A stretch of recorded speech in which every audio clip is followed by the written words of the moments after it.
음식을 먹음에 강건하여지니라. 사울이 다메섹에 있는 제자들과 함께 며칠을 있을새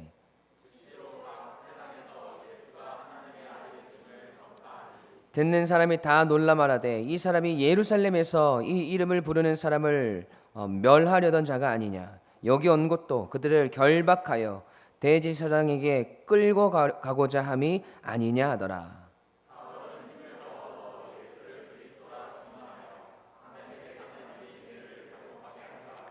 여러 날이 지나매 유대인들이 사울 죽이기를 공모하더니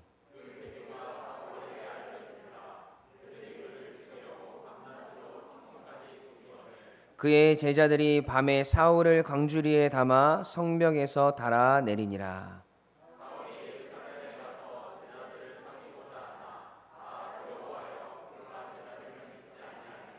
바나바가 데리고 사도들에게 가서 그가 길에서 어떻게 주를 보았는지와 주께서 그에게 말씀하신 일과 다메섹에서 그가 어떻게 예수의 이름으로 담대히 말하였는지를 전하니라. 또 주 예수의 이름으로 담대히 말하고 헬라파 유대인들과 함께 말하며 변론하니 그 사람들이 죽이려고 힘쓰거늘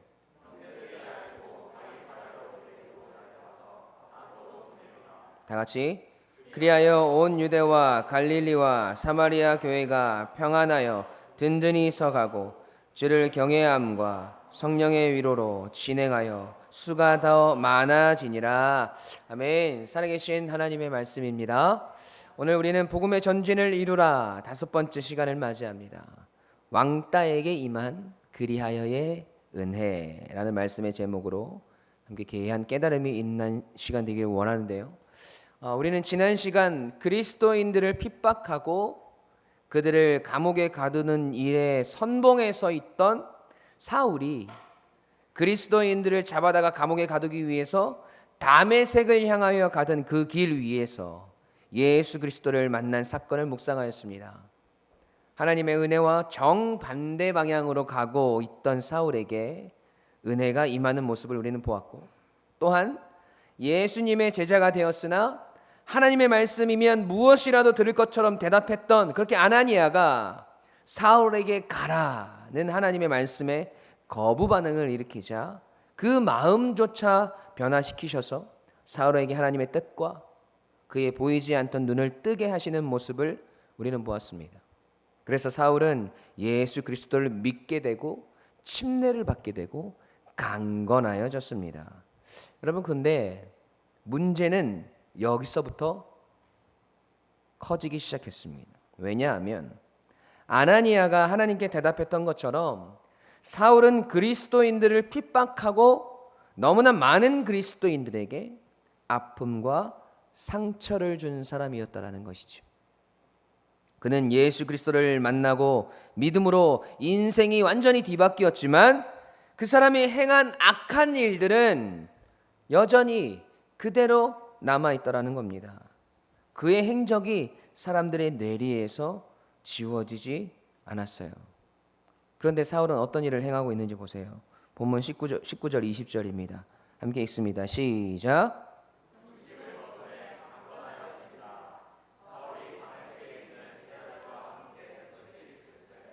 즉시로 각 회당에서 예수가 하나님의 아들이심을 전파하니. 아멘. 여러분, 그가 다메섹 도상에서 예수 그리스도를 만나고 하나님께서 보내신 아나니아를 통해서 육신이 치유되자마자 몇 날이 지나지 않아서 다메섹의 각 회당에 가서 예수 그리스도에 대해서 전파하기 시작을 해요.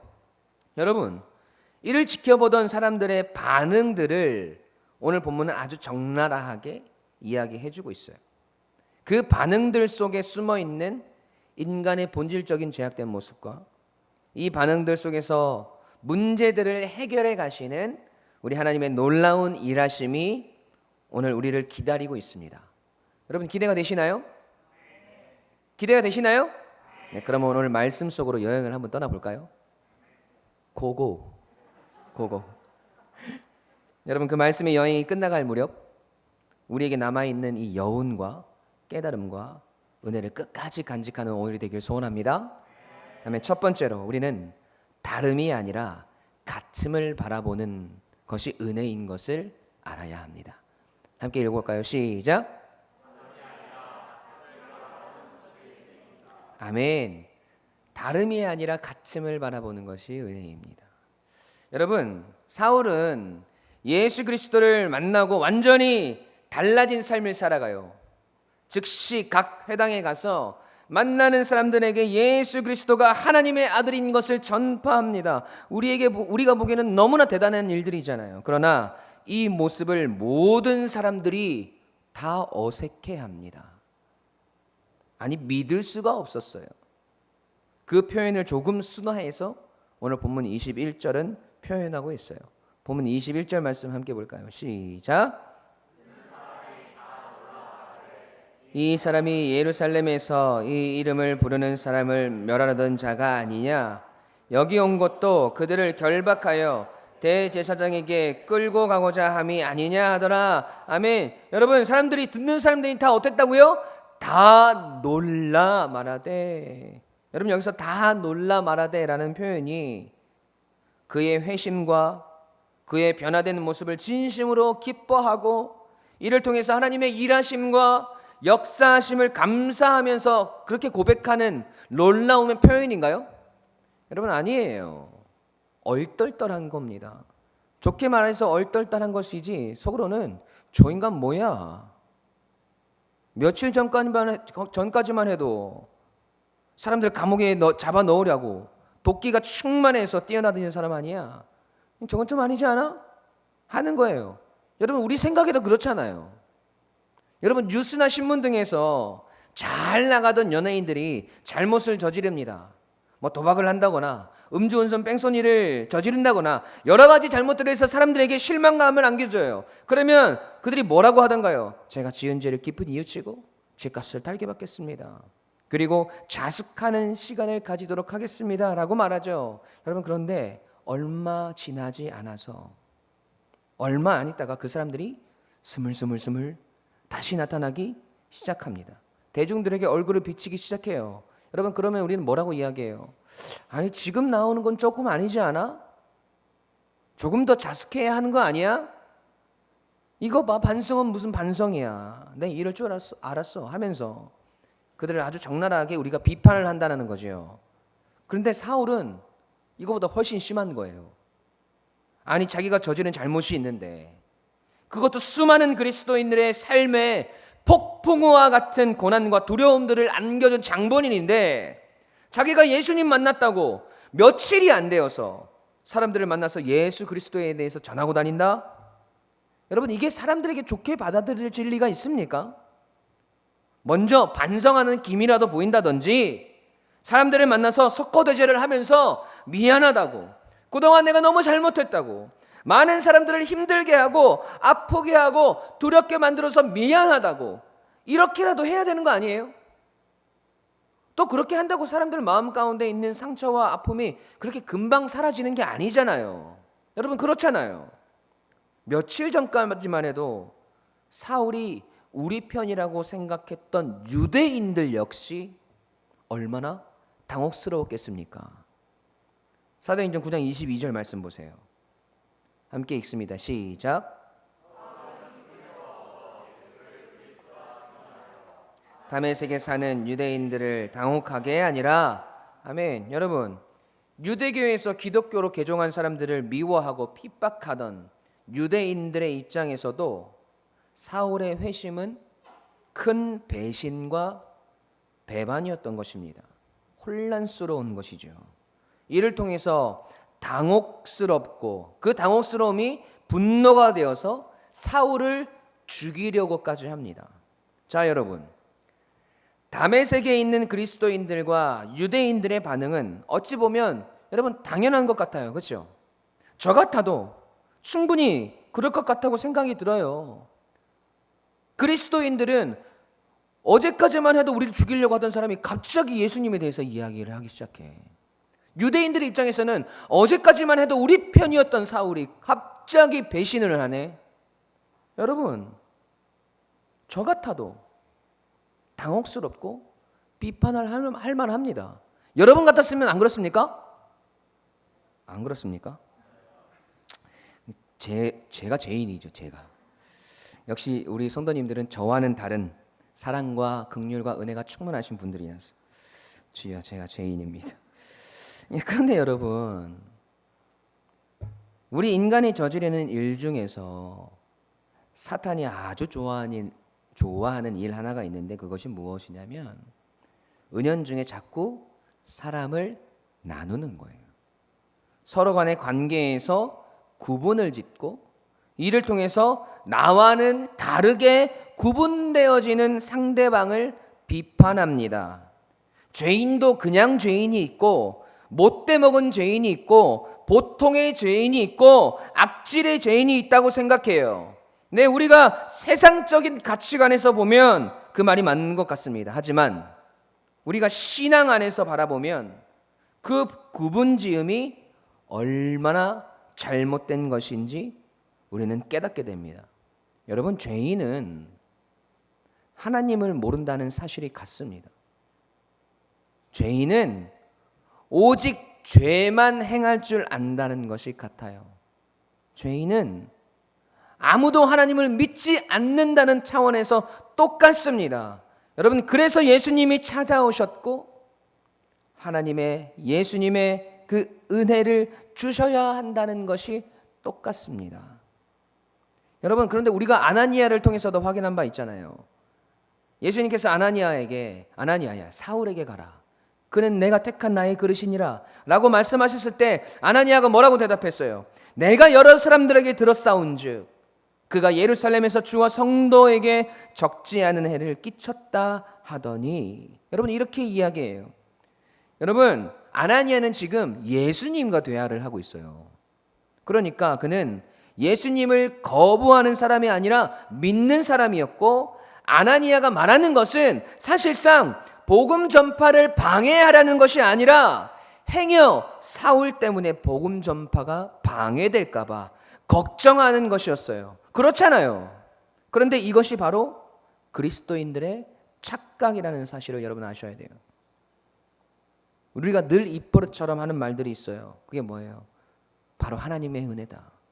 바로 하나님께서 하신다라는 말이에요. 그런데 그렇게 말은 하지만 여러분, 우리가 실제로는 아나니아처럼 말하고 행동할 때가 참 많이 있어요. 하나님이 하시는 것은 내가 알고 있지만 제 생각에는 이라고 할 때가 있어요. 하나님의 뜻인 것은 알겠는데 제가 하기에는 이라고 이야기할 때가 있다는 거예요. 실제로 오늘 본문에서 다른 제자들도 모두 이렇게 행동하고 말을 합니다. 오늘 본문 26절 말씀이에요. 함께 읽어볼게요. 시작.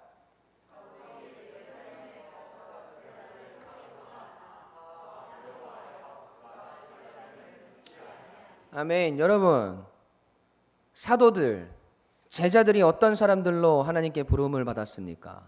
누구보다 앞장서서 하나님의 복음의 사역을 인정하고 동역해야 하는 일에 부름을 받은 사람들이잖아요. 그런데 하나님께서 사울을 부르신 것, 하나님께서 사울을 세우시는 것, 하나님이 사울과 함께 하시는 그 역사, 함께 일하시는 것, 즉 사울의 변화를 믿지 못하고 있어요.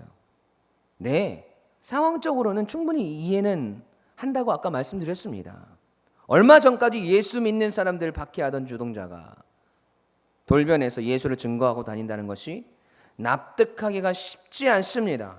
여러분, 그런데 그런 생각은 제3자가, 예수님과 관계없는 사람이, 객관적 입장에 서 있는 사람이 가질 수 있는 생각들이에요. 제자들 말고 유대인들은 당연히 이상하게 생각할 수 있고 사울의 진실성을 믿지 않고 의심할 수 있어요. 여러분은, 그런데 제자들은 그러면 안 되는 거잖아요. 왜냐하면 본인들도 얼마 전까지 사울과 동일한 행동을 했던 당사자들이기 때문에 그렇습니다. 엄밀하게 말하면 자신들이 훨씬 더했으면 더했지, 여러분 덜하지는 않았습니다.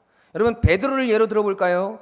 여러분, 베드로는요 갈릴리 해변에서 고기를 잡던 어부였습니다. 그러던 어느 날 예수님께서 찾아오셔서 나를 따라오너라, 내가 너로 사람 낚는 어부가 되게 하리라 하시자 곧 그물과 배를 버려두고 예수님을 따라갔습니다.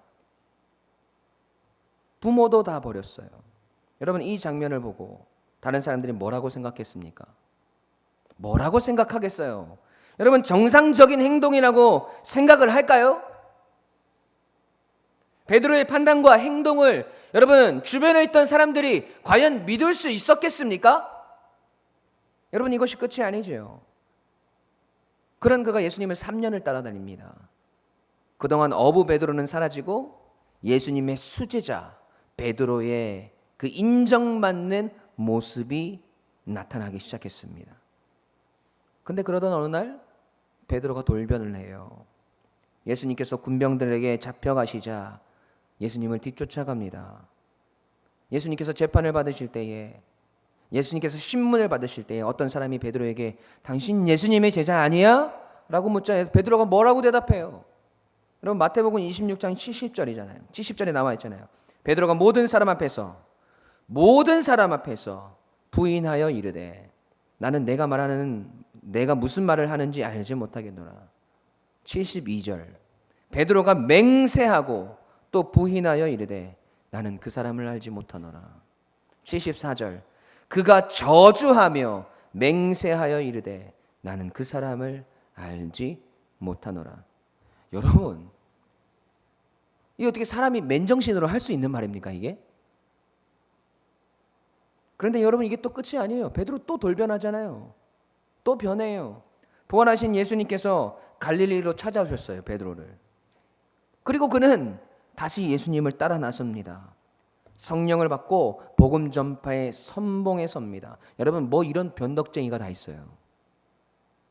사람이 왜 이렇게 오락가락합니까? 이해를 할 수가 없습니다.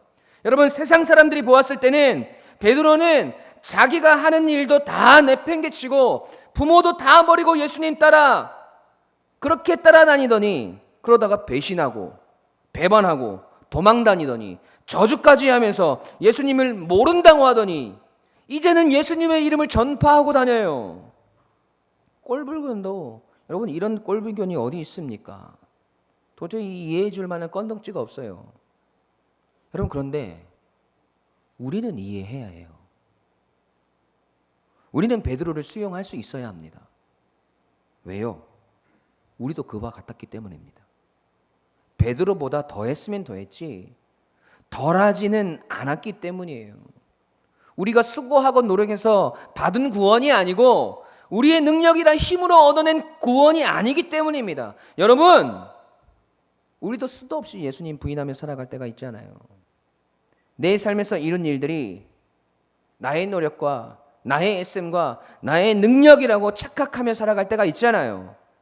하나님의 사람이라고 이야기하면서 정작 나의 삶에 하나님의 사람다운 모습이나 언행이나 인격들이 드러나지 않는, 여전히 죄인되는 모습으로, 죄악된 모습으로 이 땅을 살아갈 때가 많이 있었지 않습니까? 하나님의 영광을 위한 일들보다 지금 내 눈앞에 있는 일들, 지금 내 앞에 펼쳐진 성공을 바라보면서 나의 의와 나의 것을 자랑하고 인정받고 싶어할 때가 많았잖아요. 여러분, 그게 우리의 모습입니다. 다른 사람들의 연약한 모습들이, 부족한 모습들이, 내 눈에 거슬리는 모습들이, 내가 인정할 수 없는 모습들이 보여질 때마다 질책하며 손가락질하면서 나는 저 사람과 달라, 나는 저 사람보다 더 나은 사람이야 라고 말하면서 우리 자신을 더 높이고 드러낼 때가 있더라는 겁니다. 그런데 여러분, 우리가 뭐가 달라요? 우리가 무엇이 자랑할 만합니까?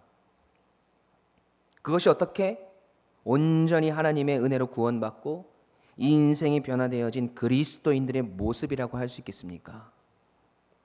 그리스도인은 그 사람과 내가 다름을 이야기하는 사람이 아니라 그 사람과 내가 같은 죄인임을 고백할 수 있는 사람이 되어야 합니다. 다시 한번요. 우리 그리스도인은 그 사람과 내가 다름을 이야기하는 사람이 아니라 그 사람과 내가 같은 죄인임을 고백할 수 있는 사람이 되어야 합니다. 같은 은혜를 받은 사람임을 고백해야 해요. 너의 죄가 더 크고 나의 죄는 더 작으니까 내가 조금 더 너보다 의로운 사람이야 라고 이야기하는 사람이 아니라, 너도 죄인이고 나도 죄인이니까 우리에게는 은혜가 필요해 라고 이야기하는 사람이어야 합니다. 여러분, 그게 그리스도인이에요. 이 겸손의 고백이 오늘 우리에게 있어져야 한다는 거예요. 초대교회에서 사울에 대한 제자들의 행동은 하나님의 은혜를 인정하지 않는 모습이었습니다. 사울은 제자들에게 받아들여지지 않았고, 여러분, 사역의 일선에서 물러나 있을 수밖에 없었습니다. 여러분, 지금 말로 하면 철저하게 왕따 당한 겁니다. 회심했는데 그리스도인들에게, 유대인들에게, 또 제자들에게. 여러분, 그 후에 사울은요, 사도행전 13장에 등장을 합니다. 여러분, 이때부터 오늘 본문의 사도행전 9장에서부터 사도행전 13장 사울이 등장하기까지의 기간이 여러분 무려 14년이에요. 14년 동안 사울은 사역의 전선에 등장하지 못합니다.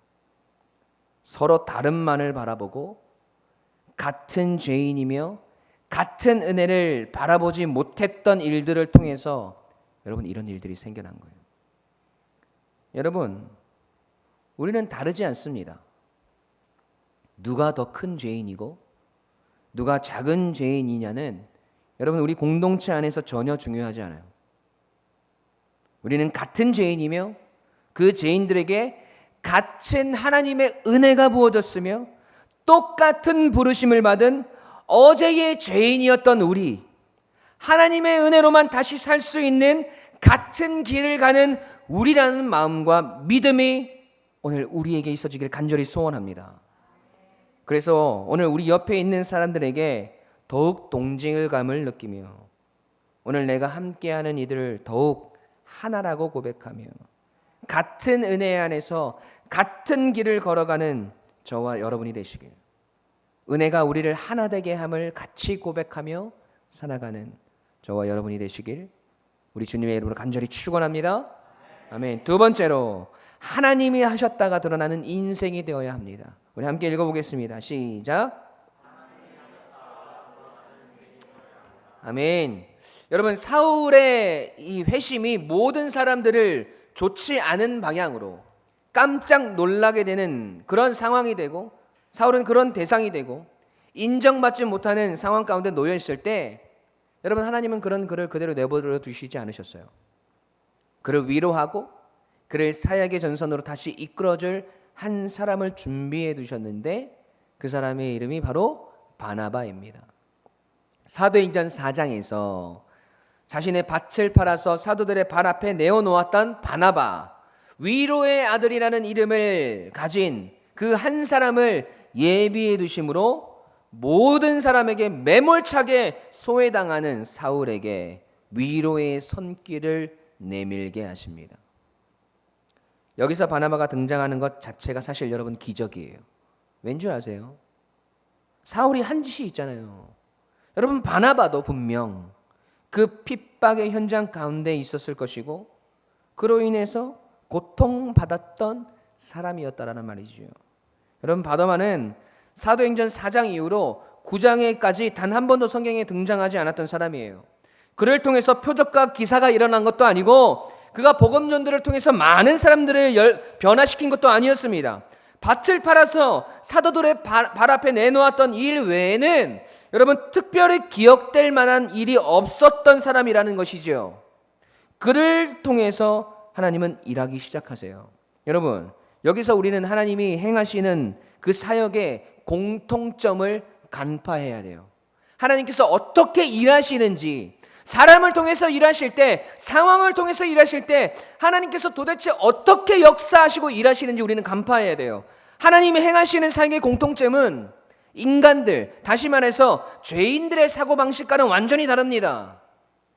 가능한 될 만한 사건이 아니라 사람들 생각에 불가능하다고 여겨지는 사건들이 생기고, 가능한 자격 있는 사람이 아니라 사람들 생각에 무능해 보이는 사람이 쓰임을 받고, 가능한 효과적인 방법이 아니라 사람들 생각에 미련해 보이는 방법에 하나님의 역사가 적용이 돼요. 그렇게 불가능한 사건이 무능한 사람에 의해서 미련한 방법으로 이루어질 때, 여러분, 우리는 이것을 하나님이 하신 것이 분명하다고 고백할 수밖에 없게 되는 거예요. 여러분, 이런 관점이 오늘 사울의 사건에서도 등장을 하는 것이죠. 하나님이 사울을 부르셨을 때 직접 부르셔서 보내려고 했던 그 아나니아도 망설였고, 당시 주축 세력인 제자들도 믿지 않고 있습니다.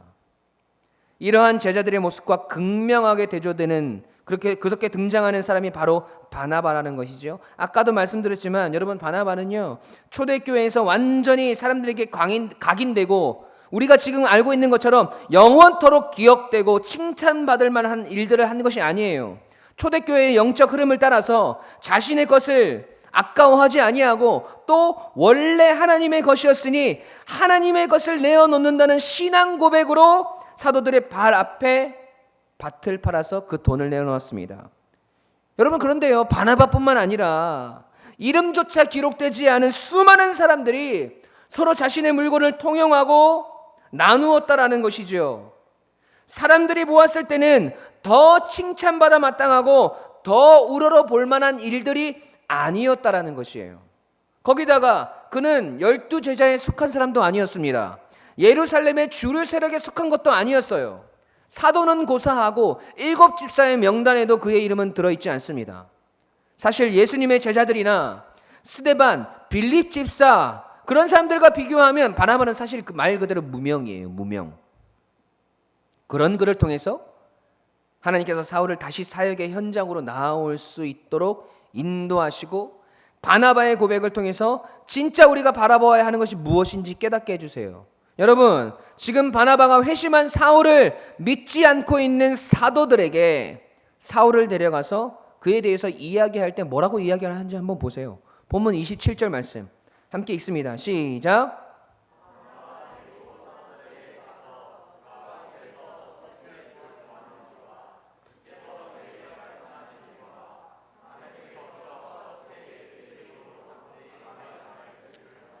아멘. 여러분, 우리가 보통 어떤 사람을 다른 사람에게 추천할 때에 어떻게 이야기합니까? 이 사람의 장점, 이 사람의 경력, 이 사람의 가능성, 이 사람의 영향력을 강조하게 되어 있습니다. 그 사람이 얼마나 유용한가, 얼마나 보탬이 될 것인가를 따져요. 그런데 하나님의 방법은 완전히 달라요.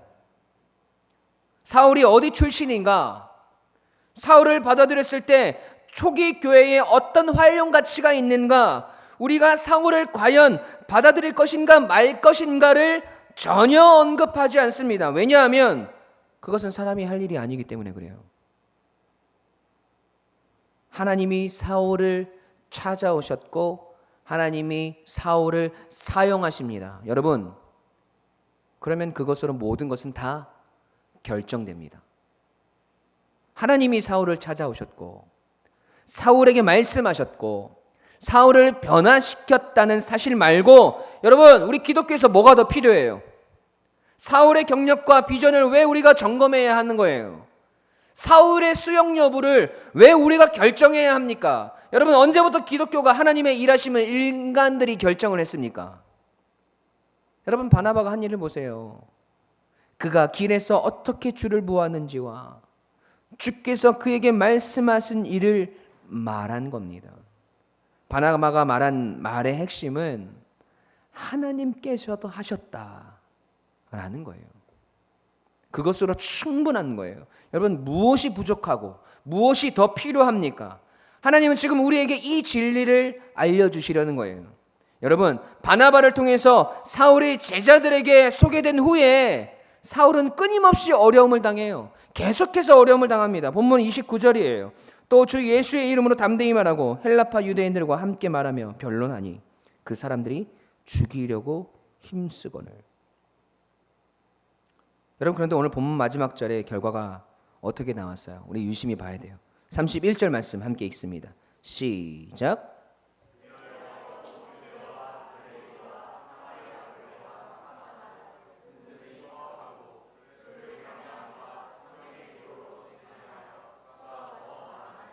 아멘. 그리하여 온 유대와 갈릴리와 사마리아와 교회가 평안하여 든든히 서가고.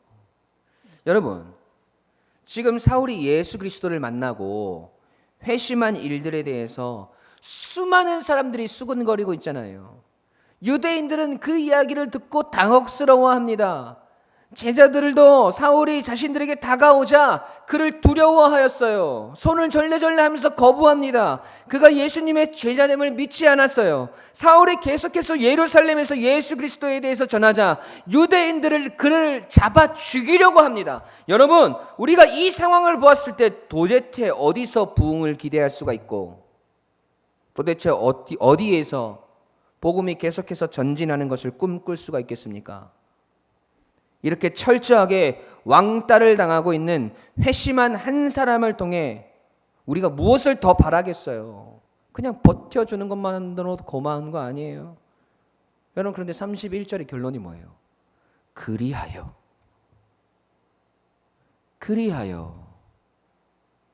사울을 통해서 지금 교회에 그리스도인들에게, 유대인들에게 이런 일들이 일어나고 있는데, 그리하여 온 유대와 갈릴리아 사마리아 교회가 평안하여 든든히 서가고 주를 경외함과 성령의 위로로 진행하여 수가 더 많아지더라예요. 말이 앞뒤가 안 맞잖아요. 지금 회심하고 예수 그리스도를 믿었으나 철저하게 사회로부터, 사람들로부터 왕따당하고 있는 한 사람의 모습을 우리가 보고 있는데, 그러면 이런 결론이 나면 안 되는 거지 않습니까? 그런데 우리 하나님은 그렇게 하실 수 있는 거예요. 아멘. 하나님이 그렇게 쓰시겠다고 하면, 여러분, 나무 조각 하나를 가지고도 부흥의 역사를, 복음의 전진을 이루시는 분이 바로 우리 하나님입니다. 이를 통해서 우리는 하나님이 다 이루셨다, 하나님이 결국 다 하셨다를 고백할 수 있는 거예요. 하나님이 그 고백을 받아내시는 겁니다. 여러분, 우리의 신앙의 여정 속에서도, 우리의 삶 속에서도 이런 고백들이 있어지길 간절히 소원합니다. 하나님의 능력을, 하나님의 일하심을 우리의 생각과 우리의 판단으로 제한하는 것이 아니라, 우리는 할 수 없지만, 나는 사울과 같이 왕따 같은 인생을 살고 있지만, 철저하게 혼자 이 세상에 던져진 것 같고, 주변이 아무도 나와 함께하고 있지 않는 것 같고, 이 문제들과 아픔들을 오롯이 나 혼자 감당해야 하는 것처럼 느껴질 때도 있고, 지금 나에게 있어지는 상황과 환경들이 감당할 수 없을 만큼 나에게 큰 문제들로 다가올 때도 있지만, 결국 하나님께서 하셨음을, 하나님께서 이루심을, 하나님께서 해결하심을 믿음으로, 확신으로 우리가 나아갈 때 우리의 인생을 통해 나를 향한 하나님 아버지의 뜻이 이루어지는 것을 목도하고 경험하는 인생이 되리라 확신합니다. 여러분, 사울이 그런 인생이었습니다. 모두가 자신에게 등을 돌리고 모두가 자신을 왕따시킬 때, 여러분, 사울의 모습을 보세요. 본문 22절 초반절 말씀이에요. 사울은 힘을 더 얻어, 사울은 힘을 더 얻어 예수를 그리스도라 증언하여. 여러분, 이것이 내가 하겠다는 고백이에요? 아니에요. 내 모습은 비록 요모양 욕거리여도 하나님이 부르셨으니, 하나님께서 사용한다고 하셨으니 결국 하나님의 뜻이 이루어지고 그리하여 하나님의 역사가 나타나는 인생이 되게 하실 것임을 확신하셨기에, 그렇게 확신하였고 믿었기에 그렇게 더 힘을 얻을 수 있었던 거 아니겠습니까? 나는 지금 왕따당하고 아무도 나를 인정해주지 않고 아무도 나를 믿어주지 않아도, 나는 안 돼도, 나는 할 수 없어도 하나님은 하실 수 있으니, 여러분, 그 믿음으로 서 있는 사울의 모습을 보셔야 돼요. 다른 데서 그 힘의 근거를 도저히 찾아볼 수가 없지 않습니까? 우리의 인생의 결론이 이렇게 끝이 나길 간절히 소원합니다. 우리의 삶의 결과가 그리하여 하나님께서 일하셨더라. 그럼에도 불구하고 하나님께서 역사하는 인생이었더라. 그럴 수 없었음에도 하나님께서 함께 하셨더라. 이 고백이 경험되어지고 고백되어지는 여러분의 인생과 신앙의 여정이 되시길 우리 주님의 이름으로 간절히 축원합니다. 아멘. 우리 함께 찬양하겠습니다.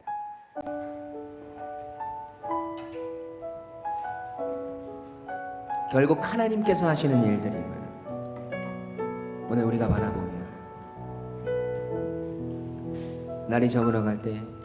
날이 저물어 갈 때 빈들에서 걸을 때 그때가 하나님의 때 내 힘으로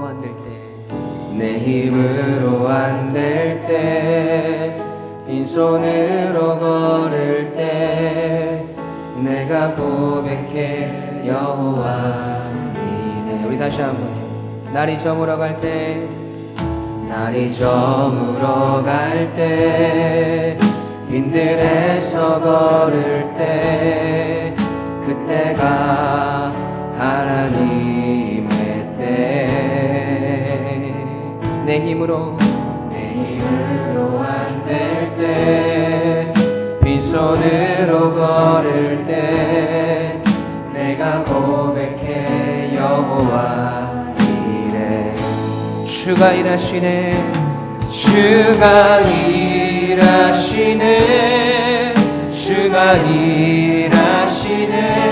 주께 아끼지 않는 자에게 주가 일하시네 신뢰하며 걷는 자에게 주가 일하시네 하나님이 하실 겁니다. 하나님의 이루심을 믿습니다. 주께 아끼지 않는 자에게 주가 일하시네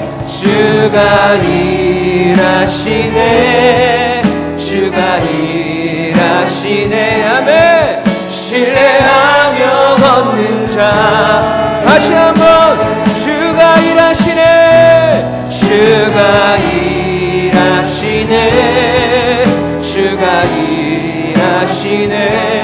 주께 아끼지 않는 자에게 아멘.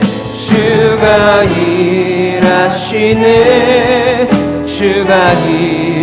일하시네 신뢰하며 걷는